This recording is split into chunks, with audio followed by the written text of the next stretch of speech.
ये बताओ भीम आर्मी वाले हो या नहीं? आरएसएस वाले तो नहीं हो? भीम आर्मी वाले हो? पक्का बताओ। आजाद समाज पार्टी वाले हो या नहीं हो? बताओ। दोबारा तीसरा बता दो। तो मौसम भी आपके साथ है। मैं वादा करके कह रहा अगली 10 मिनट में वो ठंडा होगा। याद रखो मेरी बात को। संतों गुरुओं महापुरुषों का इतना आशीर्वाद है कि अभी वो गोली नहीं बनी जो आपके भाई का सीना चीर जा। देखो मैं आपको कुछ बात बताना चाहता हूं। भाषण तो मैं आपको बहुत दिनों से दे रहा हूं। मुझे इस मंच से एक संदेश देना है। मैं उन सब साथियों का भी धन्यवाद करता हूं जो विभिन्न पार्टियों के एमपी, एमएलए, पूर्व मंत्री, पूर्व मुख्यमंत्री, तमाम हमारे साथी जो आए यहां, मैं उन सबका बहुत बहुत धन्यवाद देता हूं। और मैं पुलिस के साथियों का भी धन्यवाद देता हूं। मैं उनको ये भी कहता हूं, एक सूचना उनके लिए ये है कि मुझे खबर दी गई थी कि अभी कौन सा थाना है भाई, घोड़ा कुआ में हमारी 4 गाड़ी रोक के आपने बंद कर दी। देखो बंद का काम तो हमारा है, आपका नहीं है। आप तो कर्मचारी लोग हो, सबकी मदद का काम है। आपका तो काम है सबकी मदद का। और आप जानते हैं इतने लोग आ जाए लाखों की संख्या में तो आदमी पागल हो जाए, लेकिन हम अपनी ताकत को जानते हैं। कभी हम भीड़ देख के पागल होते नहीं, वरना हम ये भी जानते हैं कि अपनी सारी मांग आज ही मनवा देंगे हम संसद की तरफ को चल के। सारी की सारी आज ही मनवा के जाएंगे। और इसलिए मनवा के जाएंगे क्योंकि मैं अपनी बात को रखते हुए बताऊंगा कि लोकतंत्र है। प्रधानमंत्री टैक्स देते ना हो या देते हो, हमारे किसान, कामगार, दलित, पिछड़े, आदिवासी, जैन, सिख, बौद्ध, पारसी, ईसाई, मुसलमान, तमाम लोग टैक्स दे दे के इस देश को चला रहे। इसलिए देश के संसाधनों पे हमारा अधिकार ज्यादा बैठता है और हम इस देश में मांगने के लिए पैदा नहीं हुए। इस बात को आप लोग याद रखे हैं। मैंने उस दिन भी अपील की। मैं आपको एक बात बस शुरू करूंगा अपनी बात। आप जानते हो जब मैं पहली बार जेल गया 8 जून 2017 को, भाई बैठ जाओ, देखो तुम खराब कर रहे हो। लौट जाओ मगर खड़े ना हो। भाई झंडा फेंक के बैठ जाओ। ऐसा ना करो, मजाक बढ़ेगी मेरी अगर तुम मेरी बात नहीं सुनेंगे। मेरी मजाक बनवाना है हो, खेल बहुत बढ़िया। ये वाले तो नहीं काम के हैं, ये तो नहीं मान रहे। भाई राजेंद्र यादव जी, तो जब मैं पहली बार जेल गया, आपको पता है कि मैं जब भी जेल गया मैं अपनी व्यक्तिगत लड़ाई में कभी नहीं गया। आप इस बात को जानते हैं, मेरा समाज इस बात को जानता है। अगर मैं झूठ कह रहा हूं तो समाज हाथ उठा के बतावे कि मैं गलत कह रहा हूं। जब मैं पहली बार जेल गया और जाने से पहले जब पूरी सरकार मेरे पीछे पड़ी हुई थी और ये कहा जा रहा था, डीजीपी का ये बयान आया रेड्डी लॉ एंड ऑर्डर का, कह रहे सरेंडर नहीं कर देंगे चंद्रशेखर को।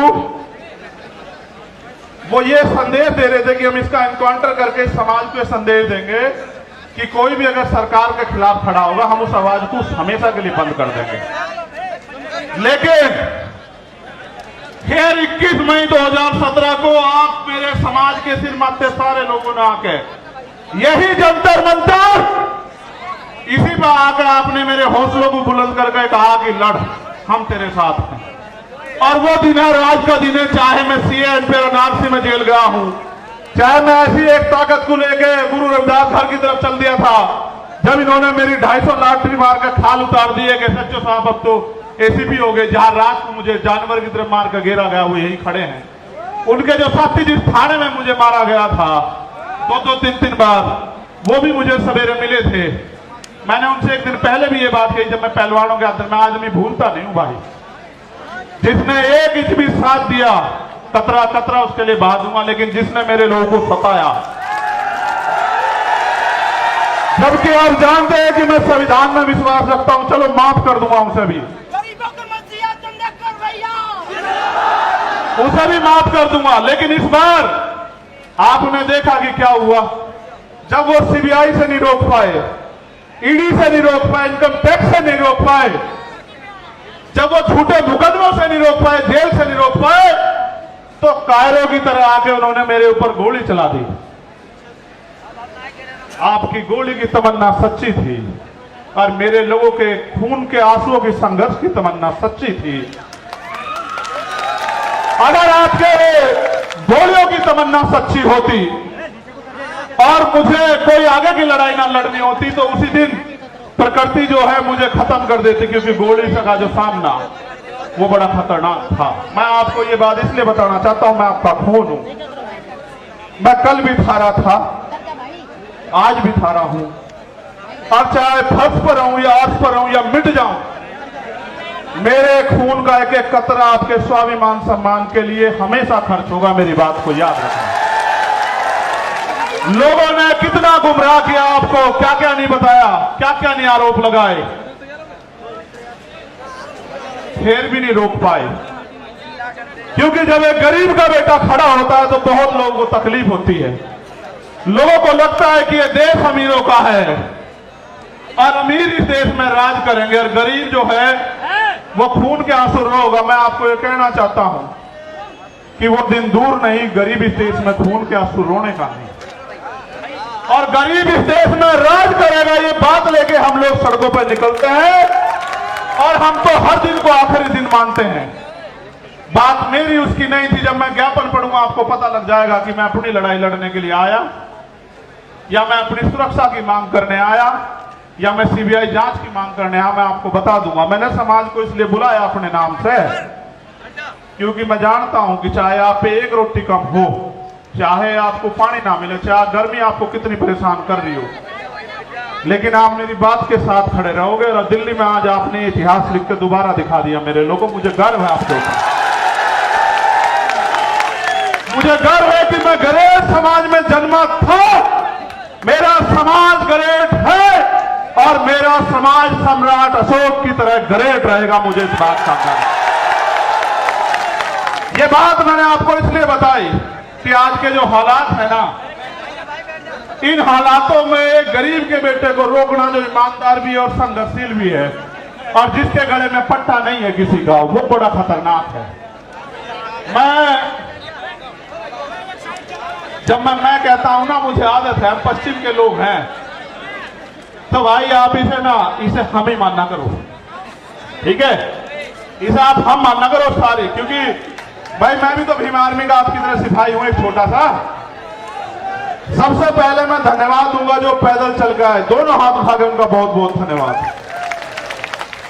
फिर मैं धन्यवाद दूंगा उनका जो साइकिल से आए। फिर मैं धन्यवाद दूंगा उनका जो बारिश में भीगे, तमाम तरह की मुसीबतों का सामना करा, उनका हौसला नहीं डिगा, जिन्होंने औरों को भी प्रेरित किया। और फिर मैं धन्यवाद दूंगा जो बस से आए, ट्रेन से आए, कैसे कैसे आए, भूखे पेट आए, कैसे आए। मैं आज अपने परिवार के बीच में हूं, नेता नहीं हूं। यहाँ आपका खून हूं।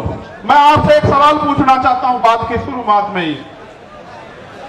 अगर मैं ये लड़ाई लड़ रहा हूं गरीबों की, कमजोरों की, पहले होता क्या था आप जानते हो। मैं आपका खून हूं कि गांव में ताकतवर आदमी, सामंती आदमी जिस बहन की बच्ची की चाहे उसकी चुन्नी खींच ले, उसके कपड़े खींच ले, उसको नोच ले, और फिर गांव में पंचायत होकर बात निमट जाती थी। किसी की बारात रोक दो, किसी के ऊपर पेशाब कर दो, किसी को थूक दो, किसी पे थूक चटवा दो, किसी की मूंछ काट लो, किसी के पानी छूने पर हत्या कर दो। तो पहले ये ताकतवर लोग था, उनका जन्मसिद्ध अधिकार है। मगर जब से भीम आर्मी के सच्चे पहरेदार मैदान में आए हैं देश के अंदर, वो कर तो देते हैं घमंड में, लेकिन उन्हें नू नहीं पता, उनकी मां भी नहीं बचा सकती उन्हें। फिर सरकार को बहुत, फिर वो जाते हैं जेल। जब वो जेल जाते हैं तो वहां बैठ के वो सोचते हैं कि हम किसकी वजह से जेल जा रहे हैं। तो जब वो जेल जाते हैं तो फिर वो क्या करते हैं पता है? वो जेल जाके ये कहते हैं, बाहर निकलते कि इस आदमी को निपटाओ, वरना तो हमारा एक छत्र जो अधिकार है वो खत्म हो जाएगा इस देश में। उन्होंने शुरुआत ये यहां नहीं की, उन्होंने शुरुआत बिहार में की। जब भाई राकेश पासवान को उन्होंने 20 गोली मारी, हम समझ नहीं पाए। 20 गोली मारने के बाद उन्हें लगा ये डर जाएंगे, लेकिन आप डरे नहीं। फिर उन्होंने विदिशा में हमारे जिला अध्यक्ष भाई चरण सिंह की हत्या करी, फिर भी नहीं हम डरे। हम आंदोलन में आए, हमारी जान चली गई, तब भी नहीं डरे। फिर उन्हें लगा कि भाई जड़ ही काटो, टहने भी मजबूत हैं, जड़ भी मजबूत है, पत्ते भी मजबूत है, भाई जड़ ही काटो। तो बाबा साहब वाले रुकने के लिए तो जड़ काटने का वो क्या था कि चंद्रशेखर आजाद को निपटा दो। देखो वो तो बच्चे हैं जिन्होंने ये किया है, सच बात बता रहा हूं, बच्चे हैं, लेकिन उनके हाथ पीछे जो है ना, जिन्होंने उनके हाथ में हथियार दिए वो बच्चे नहीं है। हम सीबीआई जांच की मांग इसलिए कर रहे थे कि बहुत सारे लोगों ने मजाक उड़ाया कि अपने आप सिक्योरिटी लेने को हमला कर दिया है। जिसकी रक्षा इतना बड़ा समाज करता हो, जिसकी रक्षा जो है सम्राट वीर भोज के वंशज करते हो, जिसकी रक्षा सर छोटू राम के वंशज करते हो, जिसकी रक्षा गुरु गोविंद सिंह जी के बच्चे करते हो, जिसकी रक्षा सतगुरु रविदास जी महाराज के बच्चे करते हो, जिसकी रक्षा भगवान वाल्मीकि महाराज के बच्चे करते हो, उनको लगा कि वो उसको मिटा देंगे। ये किसान कमेरों की आवाज है। ये मिट्टी का भले ही हो, लेकिन इसके लोगों ने इसे बड़ा ताकतवर बनाया। ये एमपी एमएलए भले ही ना हो, लेकिन ये अच्छी अच्छी सरकारों का गला पकड़ने का दम रखता है। ये बात सब लोग जानते हैं। सम्मानित साथियों, आज इस पावन अवसर पे, क्योंकि भीम आर्मी का स्थापना दिवस भी है, 8 साल पहले आज ही के दिन हमारे माननीय राष्ट्रीय अध्यक्ष और तमाम हमारे सिपाहियों ने यह ऐलान किया था कि भीम आर्मी भारत एकता मिशन के नाम के संगठन के जरिए हम इस देश में मनुवाद ब्राह्मणवाद की जड़ें काट देंगे। जो कारवा एक छप्पर से चला, आज वो कारवा सैलाब के रूप में दिल्ली की सड़कों पे है। प्राइमरी स्कूल के मास्टर के इस बेटे ने कभी सोचा नहीं था कि अगर ईमानदारी से काम करने वाले को इतना प्यार मिलता है तो फिर लोग ईमानदारी से क्यों नहीं काम करते।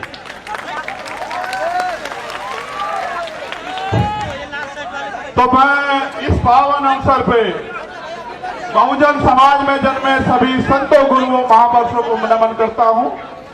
भगवान बुद्ध, सदगुरु रविदास जी महाराज, गुरु नानक देव, संत कबीर, भगवान वाल्मीकि महाराज, गुरु घासीदास, राष्ट्रपिता ज्योतिबा फूले, छत्रपति साहू जी महाराज, बाबा साहब अंबेडकर, नारायण गुरु संत गाडगे जी महाराज, चौधरी सर छोटू राम जी, कोतवाल धन सिंह गुर्जर जी, संत राम बी प्रजापति जी, महामना राजसूप वर्मा जी, बाबू जगदेव प्रसाद कुशवाहा जी, इनको इसलिए याद करो, ऐसी सभा में उनको गोली मार कर खत्म किया गया था। वो ऐसे सिपाही, राष्ट्रपिता ज्योतिबा फूले की मूवमेंट के सिपाही, जिनको मारने का काम जो है बिहार में किया गया था। जननायक कपूरी ठाकुर, मान्यवर काशीराम साहब, मान्यवर दीना माना वाल्मीकि साहब को नमन करता हूं। और सम्मानित साथियों, मुझे संदेश के तौर पर आपको यह कहना है, मैं आपसे पहले पूछना चाहता हूं, क्या मैं कोई गलत लड़ाई लड़ रहा हूं? नहीं, दोनों हाथ उठा के बताओ। एक चीज और बता दो पहले ही, बात पक्की करके चलेंगे आज। बेटियां पैर नहीं छुआ करती, बेटियों के तो हाथ सर पर रहने चाहिए। क्या अगर मैं लड़ाई गलत लड़ रहा हूं और ये लड़ाई मुझे नहीं लड़नी चाहिए, तो आप आज इशारा कर दो। मैं ईमानदार से कह रहा हूं, मैं राष्ट्रीय अध्यक्ष जी को लिख के दे दूंगा कि हम ये संगठन बंद करके कोई खेती किसानी का काम कर लेंगे। जो आखिरी में बैठे हैं वो सब लोग बताओ भाई, ऐसे नहीं चलेगा, हाथ उठा के बताओ, ये काम बंद कर दूं? अच्छा अब सुनो, फिर गौर करो, एक सेकेंड, 1 मिनट रुक जाओ। ये काम कामयाब कैसे होगा ये भी समझते हो? कब तक मैं आपको दिल्ली बुलाता रहूंगा, भोपाल बुलाता रहूंगा, भरतपुर बुलाता रहूंगा, छत्तीसगढ़ उड़ीसा बुलाता रहूंगा, झारखंड बुलाता रहूंगा? कब तक? हर चीज की एक सीमा होती है। मैं भी आपको बुला बुला के थक गया। लेकिन जो अन्याय अत्याचार हो रहा है वो बंद नहीं हो रहा है। अन्याय अत्याचार बंद करने के लिए पहली 3 बातों पर आप गौर कर लो। पहली ये कि हमें संविधान ने बराबर के अधिकार दिए हैं, सत्ता में हमारे लोग नहीं हैं, इस वजह से क्योंकि जिनकी सत्ता होती है उनके साथ अन्याय अत्याचार नहीं होता है। तो मान्यवर काशीराम साहब कैडर में एक बताया करते थे कि हमारे पास 5 तरह के बल हैं। कितनी तरह के? 5 तरह के। आवाज आ रही है? गर्मी तो नहीं लग रही? बताओ, गर्मी लगे तो बंद करूं। ठीक। तो 5 तरह के बल है। पहला बल है बुद्धि बल। भाई काम से सुनो, वरना इसके चक्कर में पड़ जाओगे, सब खत्म हो जाओगे। पहला बल है बुद्धि बल, दूसरा बल है धन बल, तीसरा बल है बाहुबल और चौथा बल है जन बल और 5वां बल है मनोबल। अगर जिसका मनोबल गिर जाए उसके लिए चारों बल बेकार हैं। मनोबल किसे कहते हैं? कि जब आप पहले ही हार मान लो। साहब भी कहते थे, मैं उनकी बात को आगे बढ़ाते हुए आपसे कह रहा हूं, पहले तो दलित समाज जो है अपना, वो दलितपन छोड़े, अन्याय का जवाब देने के लिए तैयार होना चाहिए। हम इस देश में इसलिए पैदा नहीं हुए कि हम बच्चियां पैदा हो हमारे घर में और उनको नोच लिया जाए, जैसे मणिपुर में नोचा जा रहा है हमारी आदिवासी बहनों को। हम लोगों ने इसलिए अपने परिवारों को आगे नहीं बढ़ाया कि कोई मूत्र रखने पर उनकी हत्या कर दे, कोई उनको जूते में पानी पिलाए, कोई उनके सर पे पेशाब कर दे। इसलिए हमारे माँ बापों ने हमें जन्म नहीं दिया। इसलिए अपने मनोबल को ऊंचा करो। ये लोकतंत्र है, जिनके पास लोग होते हैं, जिनको उनका राज होता है। लोग आपके पास हैं, लेकिन राज कैसे आएगा इसका तरीका आपको बता देता हूं। राज ऐसे आएगा, जिन्होंने पहले काम किया, हमारे लोगों को मैं सुनता हूं कहते हैं पिछड़े वर्ग के जो लोग हैं वो तैयार नहीं है बहुजन भाईचारे के लिए। ये बात बार बार कही जाती है कि पिछड़े वर्ग के लोग तैयार नहीं। मैं आपको सच बताना चाहता हूं, सच क्या है। सच ये है, और आप इस बात को मेरी सुनोगे, कि पहले दलित समाज के लोगों को पढ़ा के अपने पैरों पे खड़े करके किताबें लिख के अपनी लड़ाई लड़ने के लिए सबसे पहले जो अगर शुरुआत किसी ने की, गुलाम भारत में अंग्रेजों के गुलाम जब हम थे, तो वो राष्ट्रपिता ज्योतिबा फूले ने की, जो पिछड़े समाज से आते हैं। उन्हीं को बाबा साहब अम्बेडकर ने अपना गुरु माना। बाबा साहब 91 में पैदा हुए और ज्योतिबा फूले 1890 में चले गए। उन्होंने अपना सारा जीवन इस समाज को पैरों पे खड़ा होने के लिए दिल लगाया, क्योंकि बाबा साहब ने भी अपने नारे में कहा, शिक्षित बनो। भाई चारों लोग डिस्टर्ब कर रहे हो, खोंची भर कर बिठा लो, बिठा लो। फिर छत्रपति साहू जी महाराज को याद करो, जिन्होंने बाबा साहब को बाबा साहब बनाने में योगदान किया, उनकी प्रेस के लिए पैसा दिया। वो हमारे पिछड़े समाज के इतने बड़े नेता थे। राजा होते उन्होंने समाज से कहा कि डॉक्टर अंबेडकर आपके समाज के सच्चे नेता, इनका साथ दो। आप ये बताओ, वो भी पिछड़े समाज के थे। पेरियारी रामास्वामी नायकर, वो भी पिछड़े समाज के थे। नारायण गुरु, वो भी पिछड़े समाज के थे। सर छोटू राम, वो भी पिछड़े समाज के थे। बाबू जगदेव प्रसाद कुशवाहा, वो भी पिछड़े समाज के थे। जननायक कपूरी ठाकुर, वो भी पिछड़े समाज के थे। महामना रामस्वरूप वर्मा, वो भी पिछड़े समाज के थे।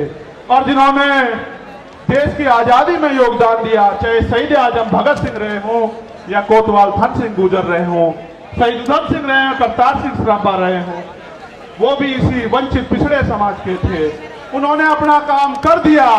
अगर आप चाहते हो कि बहुजन एकता बढ़े, अब आपकी जिम्मेदारी है कि आप उनको जाके बहुजन आंदोलन को समझाने का काम करो।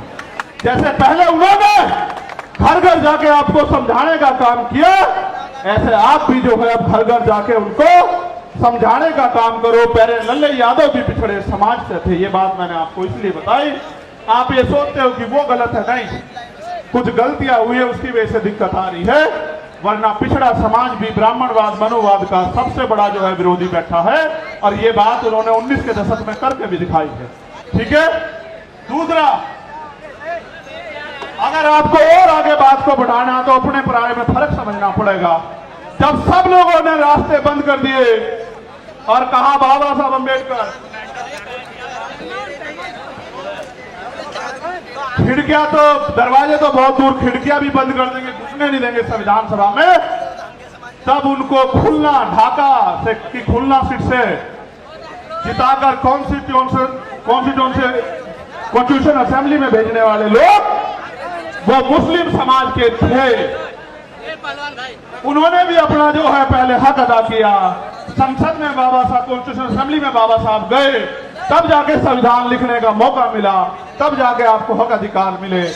आज वो लोग आपकी तरफ देख रहे हैं कि भाई हमने तो समय समय पे अपना काम किया, हमारे लिए कौन लड़ेगा।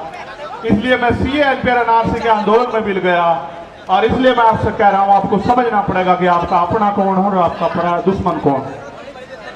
अभी मंच पे तमाम पार्टियों के नेता बैठे थे, उनको पार्लियामेंट जाना था, हमारे आरजेडी के नेता बैठे थे, मैं उनसे कहता अगर वो होते कि भाई मैं आपका बहुत सम्मान करता हूं, आपकी पार्टी का बड़ा सम्मान करता हूं, लेकिन आपके राज में हमारे लोगों की खाल उतारी जा रही है, आपके यहाँ आयोग नहीं बना हुआ भाई, आप भी कुछ करके दिखाओ। दूसरों को गाली देने से काम नहीं चलेगा। उनके यहाँ SC/ST आयोग नहीं है, महिला आयोग नहीं है, उनके यहाँ राकेश पासवान की हत्या कर दी जाती है, आरोपी गिरफ्तार नहीं होते। मुझे उनसे भी कहना था, लेकिन समय कमी से चले गए। हमारे कांग्रेस के नेता भी बहुत सम्मानित साथी भाई आए थे, मैं उनका भी बड़ा सम्मान करता हूँ। भाई बात बंद कर दूं, ये इसको देखना, मैं उनसे भी पूछता कि भाई मैं आपके सीनियर नेताओं का भी वो लड़ रहे हैं, सम्मान करता हूं, लेकिन जब आपके यहाँ इंदर मेघवाल, जितेंद्र मेघवाल, जब आपके यहाँ ओम प्रकाश रहगर, जोधपुर की बिटिया, JNU के स्कूल की बच्ची, जब उनके साथ अन्याय होता है तो भाई आप भी कुछ करके दिखाओ। सिर्फ गाली देने से काम नहीं चलने का कि दूसरी सरकार खराब है, आपके राज में भी बहुत कुछ भला नहीं हो रहा है। इसलिए मेरा स्पष्ट संदेश है कि जब तक आपकी अपनी ताकत नहीं बनेगी, आपको कोई पूछने वाला नहीं है। मेरी बात को याद रखना, किसी के पीछे खड़े होने के लिए नहीं कह रहा हूं आपको, मैं आपको पूंछ बनाने के लिए नहीं कह रहा हूं, मैं आपको मूंछ की लड़ाई लड़ने के लिए कह रहा हूं कि अपना हुक्का अपना मरोड़, और मन आया तो पिया नहीं दिया फोड़। ठीक है, अपनी ताकत बनाओ। जब आपका विधायक जीतेगा, जब आपका MP जीतेगा, आपका व्यक्ति सदन में होगा, फिर अगर अन्याय अत्याचार होगा तो फिर हम हिसाब करेंगे। हमारा एक एक अम्बेडकरवादी सदन को चलने नहीं देगा, चाहे सदन ये वाला हो या विधानसभाओं के सदन है। तो सारी बात मैंने आपको बता दी। मैंने आपको इसलिए बुलाया कि मेरा जो गिरता हौसला है, जो गिर नहीं सकता आप जानते हो, लेकिन मैं आपसे पूछ लूं, क्योंकि कहते हैं पुनर्जन्म होता है, मैं तो मानता नहीं, लेकिन सच ये है कि जब वो गोली चली थी, मैं ईमानदारी से कह रहा हूं, मैंने अधिकारी को फोन करके कहा कि गोली तो लगी है, लेकिन लगी कहां ये पता नहीं भाई। और पिछला जन्म भी जीवन भी आपके लिए था एक एक कतरा, और ये जीवन भी आपके लिए, ये ऐलान करने के लिए आपको बुलाया। दूसरा, CBI जांच क्यों जरूरी है ये भी सुन लो। जो लोग ये कह रहे थे सुरक्षा के लिए गोली चलवाई या वो करा, तमाशा बना रहे थे, उनको आदत है मुझे निष्ठा दिखाने की, आदत है उनको, क्योंकि उन पे ये गरीब का बेटा पच नहीं रहा भाई, ये कमेरी माँ का बेटा पच नहीं रहा उन पे। तो मैं भी उनको बता देना चाहता हूं कि हो सकता है आपके मालिकों के हाथ भी इसमें शामिल ना हो, इसलिए मैं इसकी CBI जांच चाहता हूं कि मेरे जान से ज्यादा, मेरी जान से, मेरे लोगों से ज्यादा दूसरों को क्यों प्यार हो गया है, वो क्यों मेरी जान लेना चाहते हो। तो प्रकृति के आशीर्वाद से, आप भाइयों के सहयोग से, प्रार्थनाओं दुआओं से मैं आपके बीच में, वरना ऐसा भी हो सकता है कि आज यहाँ आप इकट्ठा तो होते, मेरी तस्वीर लगी होती और आप रो रहे होते कि भाई हमारा भाई चला गया।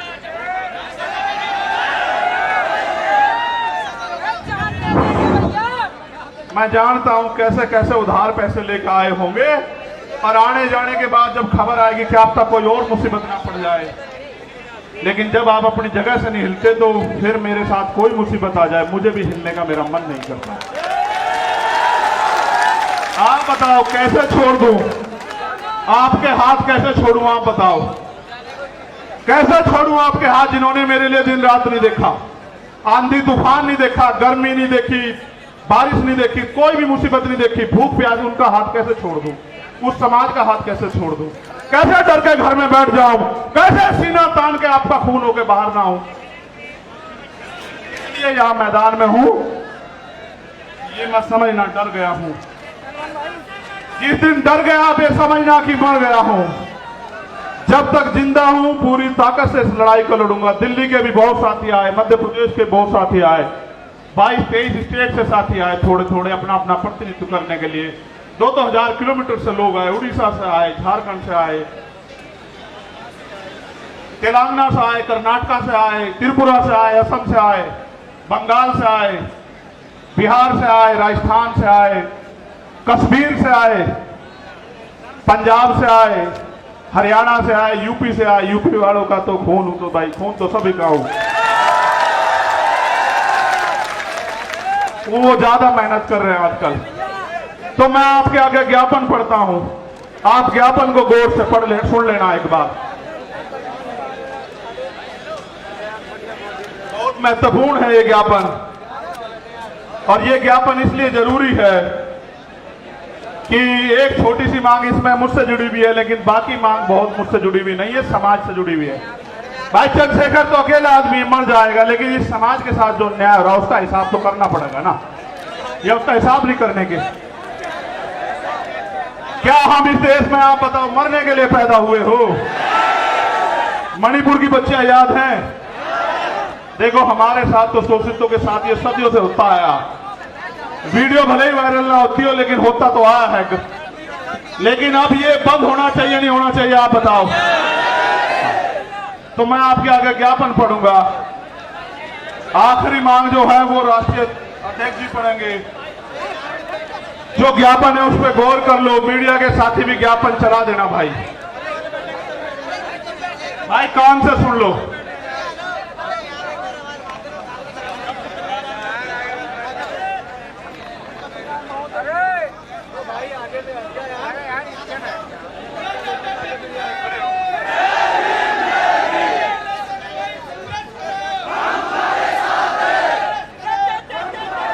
बाचू बोलो, ये गौर सुनो। जय भीम के नारे तो बहुत दिन तक लगा रहे हो, ये सुनो, इसी में है सब कुछ।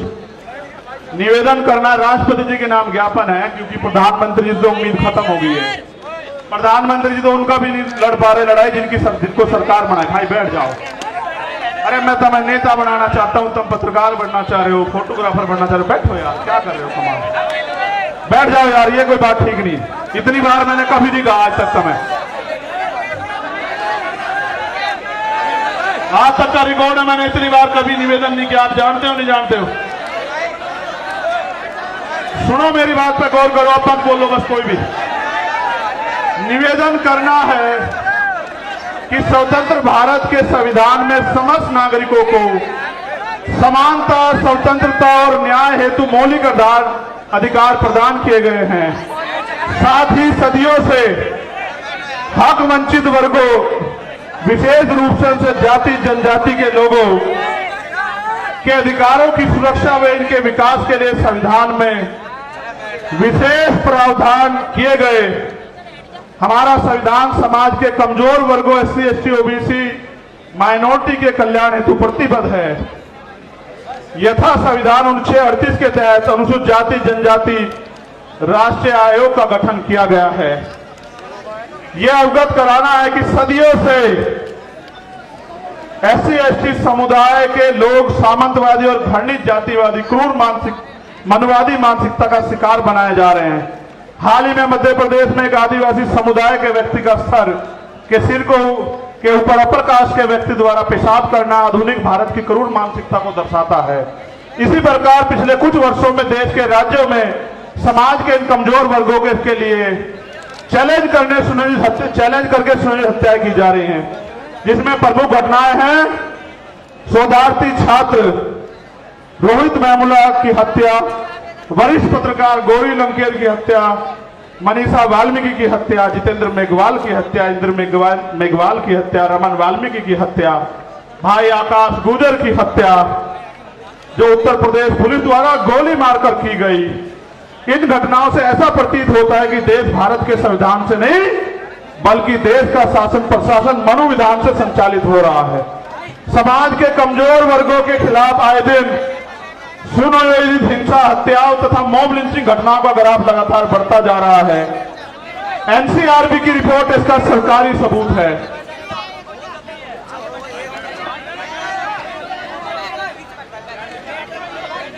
अब मैं आपको एक एक करके मांग पढ़ता हूं। पढ़ूं भाई? आप समर्थन भी करना होना चाहिए, नहीं होना चाहिए, ठीक है? क्योंकि भारत एक लोकतांत्रिक गणराज्य है। हमारा बुद्धिजीवी समाज भी सुने कि हम अपने लिए लड़ रहे हैं या समाज के लिए लड़ रहे हैं। हम आपकी वोट से बने वो नेता नहीं जो राज्यसभा, विधानसभा, लोकसभा में तलवे चाट रहे आरएसएस और भारतीय जनता पार्टी के। हम आपका खून है, कल भी लड़ रहे थे, आज भी लड़ रहे और हमेशा सड़कों पर लड़ते रहेंगे। क्योंकि भारत एक लोकतांत्रिक गणराज्य है। देश में 85% लोग SC, ST, OBC व अल्पसंख्यक समुदाय के हैं, जबकि हायर जुडिशरी अर्थात सुप्रीम कोर्ट व हाई कोर्ट में इन वर्गों का समुचित प्रतिनिधित्व नहीं है। इसके लिए इन वर्गों के जजों की समानुपातिक आरक्षण के तहत नियुक्ति सुनिश्चित की जाए। और इसका एक उदाहरण बता देता हूं। यूपी HDS में पिछले 10 साल में दलित समाज का एक भी बच्चा भर्ती नहीं हुआ। आप चेक करा लेना। उन्होंने एक षड्यंत्र कर रखा है। हम उनको हरा देते हैं कंपटीशन में, इंटरव्यू में वो हमें हरा देते हैं।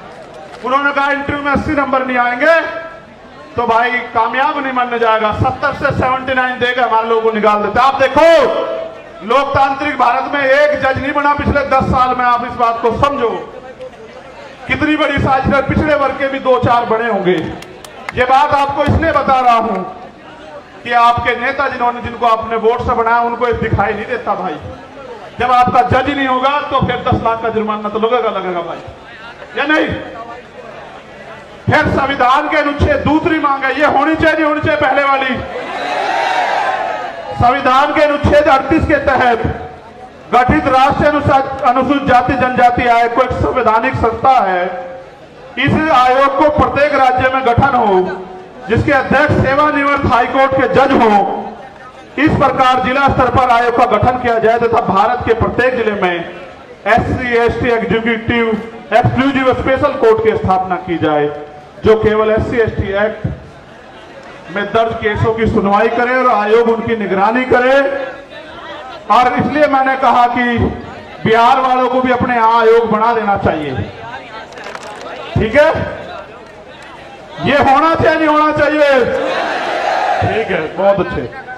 SC, ST एट्रोसिटी एक्ट 1989 के उपबंध 4 के तहत जिला स्तर पर जिलाधिकारी की संस्तुति में जांच प्रक्रिया की निगरानी हेतु वरिष्ठ अधिवक्ताओं की कमेटी का गठन किया जाए तथा SC, ST समुदाय के जघन्य अपराधों जिसमें कम से कम 7 वर्ष की सजा हो, पीड़ित परिवार को आर्थिक सहायता राशि कम से कम, जो भी 8,25,000 रुपए मिलती है, 50 लाख रुपए की जाए। पीड़ित परिवार के एक सदस्य को सरकारी नौकरी दी जाए। बताओ, सहमत हो या नहीं सहमत हो?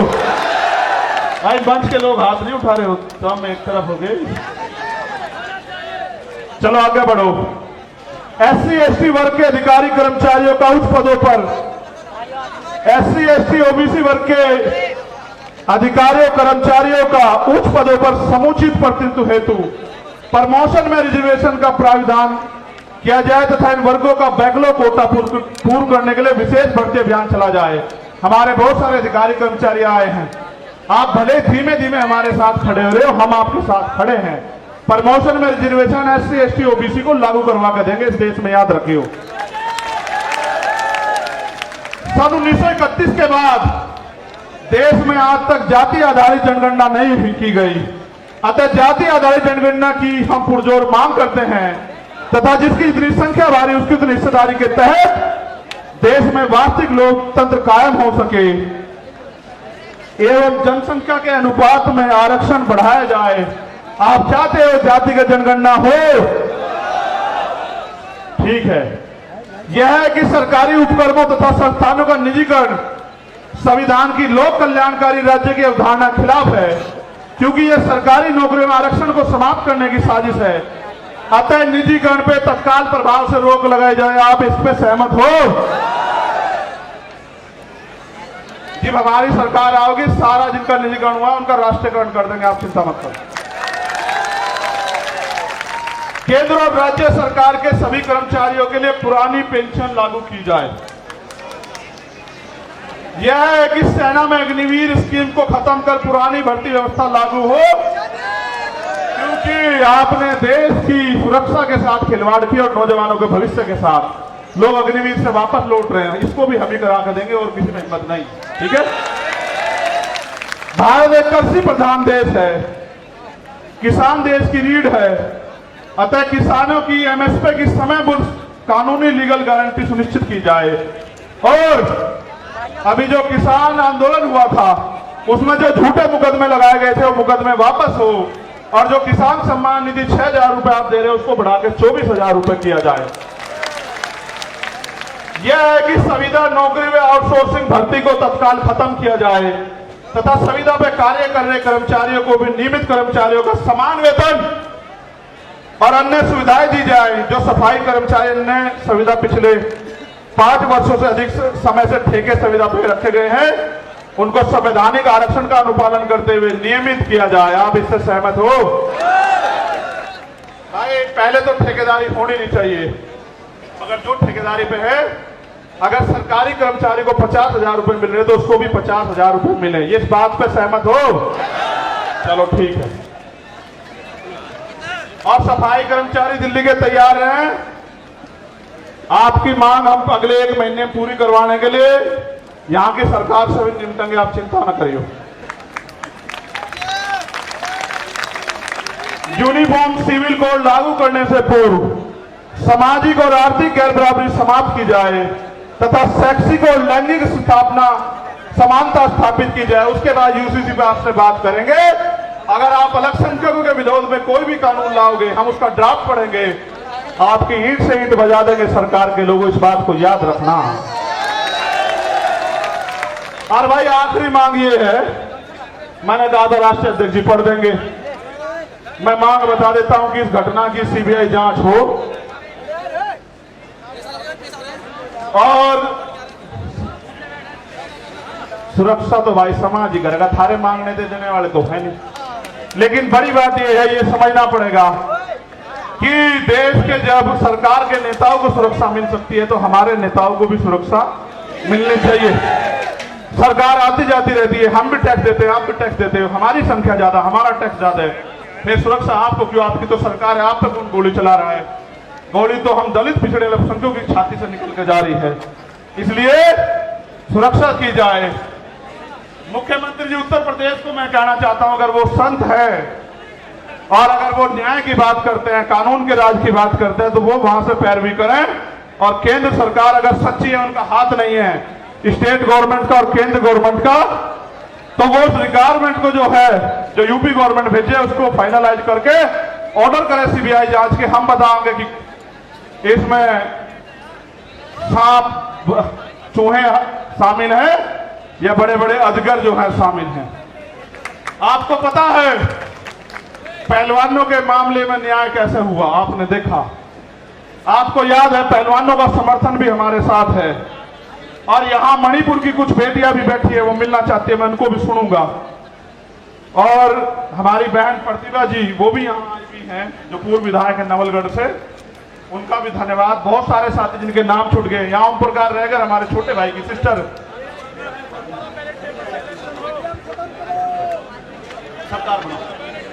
ठीक है, तो वो भी बिटिया यहां आई हुई है। और बहुत सारे हैं जिनके साथ अन्याय अत्याचार हुआ, सब लोग आए हुए हैं। और एक, अगर मध्य प्रदेश में हम लोग पहले तो लड़ाई लड़ ही रहे मध्य प्रदेश के लोगों को, राजस्थान के लोग कहना चाहता हूं भाई, मेरी जान की रक्षा तो हो जाएगी, चलो सुरक्षा भी इंतजाम हो जाएगा। लेकिन आम जमीन पे तो आप लोग भी लड़ रहे हो। पूरे भारत में बिहार हो, बंगाल हो, राजस्थान हो, मध्य प्रदेश, यूपी हो, उत्तराखंड हो, आपकी रक्षा कौन करेगा? आपको भी तो गोली चल सकती है। इसलिए हमें सुरक्षा की नहीं, अपनी सुरक्षा की नहीं, समाज की सुरक्षा की जरूरत है। इसलिए सरकार सुरक्षित माहौल लागू करे। और अगर सरकार पे सुरक्षित माहौल लागू नहीं हो तो सरकार कुर्सी छोड़े। क्यों जबरन चिपक के बैठे हो भाई? आप मणिपुर को न्याय नहीं दे सकते, आप राजस्थान में न्याय नहीं दे सकते, आप बिहार बंगाल में न्याय नहीं दे सकते, आप दिल्ली में न्याय नहीं दे सकते, आप मध्य प्रदेश में और केंद्र से न्याय दे सकते। तो भाई हम अपने लोगों को ये कहना चाहते हैं आप सब लोगों के सहयोग से कि राजस्थान के लोग मेहनत करने पे आ जाओ, मध्य प्रदेश के लोग मेहनत करने पे आ जाओ, छत्तीसगढ़ के।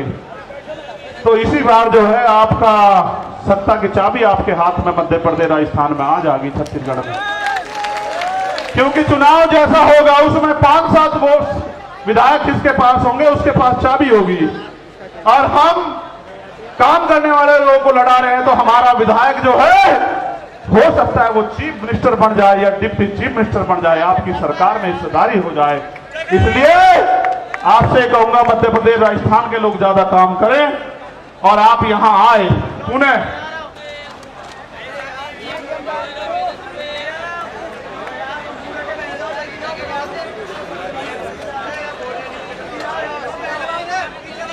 देखो भाई, हाँ ईवीएम के खिलाफ भी ये कह रहे हैं। मैंने गाने में वो संदेश दे दिया था कि ईवीएम का इलाज भी हम लोग करेंगे, हम ईवीएम के भी खिलाफ हैं। अब मेरी आखिरी बात सुनो जो बहुत जरूरी है। हम सरकार को 15 दिन का समय देंगे।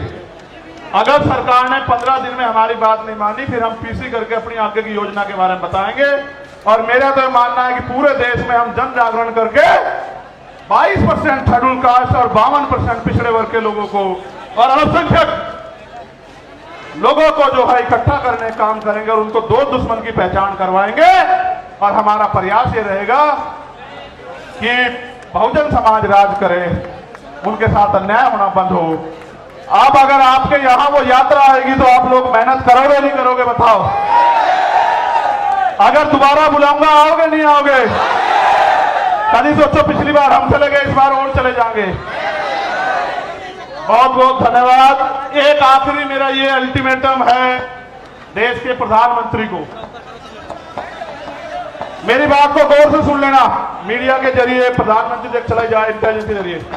अगर मणिपुर का अन्याय नहीं रुका और मणिपुर के मुख्यमंत्री को नहीं हटाया गया और वहां कानून का राज स्थापित नहीं किया गया तो बहुत जल्द मैं जंतर मंतर पे अनिश्चितकालीन मणिपुर के लिए बैठूंगा। क्योंकि मैं सब कुछ बर्दाश्त कर सकता हूं, लेकिन बाबा साहब अम्बेडकर ने कहा कि किसी भी देश की तरक्की का पैमाना और देश की महिलाएं हैं और हम प्रथम रंगते भारतीय हैं।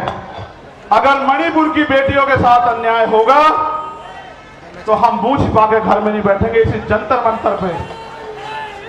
मैं चाहता आपको रामलीला मैदान भी बुला लेता, पता है इसलिए बुलाया कि जंतर मंतर का इतिहास है। आपने 21 मई को मुझे ताकत दी और ये वो धरती है जहां पहलवान बेटियों पे लाठियां चलाई गई। उस दिन मैं नहीं था, एक जख्म का हिसाब करने के लिए मैंने आप लोगों को यहां बुलाया। बहुत बहुत धन्यवाद। जय भीम, जय भारत, जय मंडल, जय जोहर, जय संविधान। हमारी एकता जिंदाबाद।